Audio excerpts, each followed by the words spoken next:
Desarrolla un poquito, Daniel, el concepto de inmunidad de cagazo y cuáles son las falencias que vos estás viendo. A ver, sí, en relación a lo primero que decías, es innegable que la cuarentena temprana tuvo éxito. Digamos, básicamente esos dos que planteabas, ¿no? O sea, poder correr en el tiempo los casos te permitió preparar un poco un sistema de salud que estaba totalmente devastado y tener tratamientos un poco más avanzados, teniéndolo 3 meses más tarde. Si lo tuviéramos todavía 3 meses más tarde sería mucho mejor. Lo que yo planteaba era tratar de comprender que una de las cuestiones que ha ayudado en distintos lugares del mundo a poder descender en la tasa de contagio, más allá del establecimiento o no de cuarentena, ha sido la gente más responsable que decide cuidarse, ¿sí? Y que esto es lo que Roberto Echenique llamaba inmunidad de cagazo. Esto de más allá de que te lo permitan o no te lo permitan, entendés lo que implica un virus desconocido y te guardas, cuanto menos, no haciendo nada que no sea indispensable hacer. El problema es que esto, que es algo con lo que incluso algunos funcionarios confían, aunque no lo llamen así, que dicen, bueno, podríamos decir que la solidaridad es un poco injusta, ¿no? Porque los que nos cuidamos protegemos al conjunto, porque si hay menos gente circulando, la capacidad de que esa gente se inmunice es mucho mayor. ¿Sí? El tema es que eso que apareció en distintas sociedades, que ese temor y ese guardarse tiene que ver con las representaciones que nos hacemos de lo que está pasando. Y lo que a mí me preocupa en el caso argentino en relación a otros casos es que está comenzando a circular un discurso de post-pandemia, de que lo peor ya pasó, de que ya podemos ir saliendo, de que ya hay que ir abriendo, justo en el momento en el que tenemos la mayor cantidad de casos activos en el AMBA, el surgimiento de focos en gran parte de las ciudades del país. Es decir, estamos en un momento de crecimiento más alto que cualquier otro momento en el que tuvimos, y en ese momento se construye la representación de que podemos salir y de que todo terminó, y eso puede ser catastrófico, ¿sí? Porque si justamente exponemos a toda la gente que no estaba expuesta al virus en el momento en que tiene más circulación el virus, podemos lograr que ese pico sea altísimo y que finalmente sature el sistema de salud. Estamos hablando con Daniel Fierstein, sociólogo e investigador del CONICET. Hay un tramo de tu nota sobre la inmunidad de cagazo, que es un término que no es tuyo, pero es muy interesante como concepto, ¿no? Porque se enfrenta a la idea de la inmunidad de rebaño, ¿no? Es exactamente quizás lo inverso a la inmunidad de rebaño, ¿no? Salgamos todos, contagiémonos, los asintomáticos que tengan su anticuerpo y los que sean grupo de riesgo que se queden en sus casas, algo que hasta ahora no se verificó como eficaz. En uno de los párrafos, Daniel, vos escribís: de seguir la corriente, la actual, ¿no? Te referís, que lleva desde mayo, y empezás a dar unos números que son bastante alarmantes, ¿no?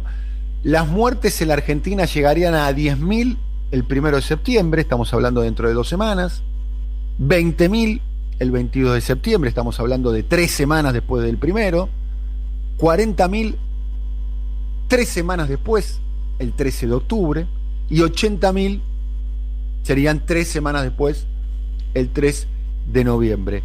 La pregunta es, ¿cómo llegas a esta conclusión, Daniel? Por la tasa de duplicación. El problema que más me preocupa desde que vengo siguiendo los casos desde marzo en los distintos países es que un fenómeno normal que se produce en la mayoría de los casos, que es un fenómeno que tiene que ver incluso con el desarrollo estadístico, no solo con las medidas sanitarias, es que los días de duplicación de las muertes tienden a crecer, ¿sí? Porque cuando vos tenés un número mayor de muertes es difícil que se siga sosteniendo el mismo nivel de duplicación. Uno de los datos más preocupantes de Argentina y que muestra cómo esa curva fue subiendo es que no hemos logrado en los últimos 3 meses que esa cifra suba. Esto es, estamos siempre alrededor de los 20, 21, 22 días de duplicación de la tasa de muerte. Entonces el único cálculo que tomé fue suponer que esa situación sigue igual. Si esa situación sigue igual, cada 21 días duplicás. El problema es que cuando duplicás de 100 a 200 o de 200 a 400 no se nota tanto. Cuando duplicás de 5.000 a 10.000 o de 10.000 a 20.000, te comienza a dar números tremendos. El tema es que la idea de esa inmunidad de rebaño en ninguna sociedad, si salen todos y si no tienen cuidados, en ninguna sociedad se ratificó, y vos tenés lugares como Brasil o Estados Unidos que siguen teniendo 1.000 muertos diarios hace 3 meses, ¿sí? Que no han bajado de esa cifra. Entonces el problema es esto de poder oponer a esa idea de la inmunidad de rebaño, de todos salimos y nos contagiamos, que implica saturar los sistemas de salud, pensar que si los que salen son los menos posibles, esa inmunidad se logra sobre un número mucho más pequeño, entonces es mucho más viable que podamos construir algún nivel de inmunidad sobre los que tienen que salir, por ejemplo los trabajadores esenciales. Hay mucha menos gente para contagiar, el virus puede circular mucho menos y luego ir administrando esa salida muy de a poco, ¿sí? Que es lo que permite que sea siempre poca la población susceptible al virus y por lo tanto poder ir dilatando esa duplicación de muertes para no llegar a esa cifra. En Italia o en España tuvieron un momento muy duro, pero ese momento tan duro y la visibilidad mediática de ese momento tan duro con lo que estaba pasando en las instancias de salud, con testimonios o visibilidad de los familiares de los que estaban falleciendo por COVID, generó en un sector muy grande de la población y la apelación política que eso ocurriera, generó esta inmunidad de cagazo que fue quedarse en la casa y empezar a entender que se tenían que cuidar, sostener los distanciamientos. Ahora, Daniel, perdón. Y es lo que logró bajar esa cifra, ¿no? Perdón, Sí. Daniel, esto último, ¿qué tal? Buen día, Adrián Murano, ¿cómo te va? Bueno. En relación a esto último que decís, hay una percepción a partir de las imágenes que se difunden todo el tiempo de playas súper pobladas en la Costa Azul o en el Mediterráneo, tanto español como francés, italiano, que vos ves que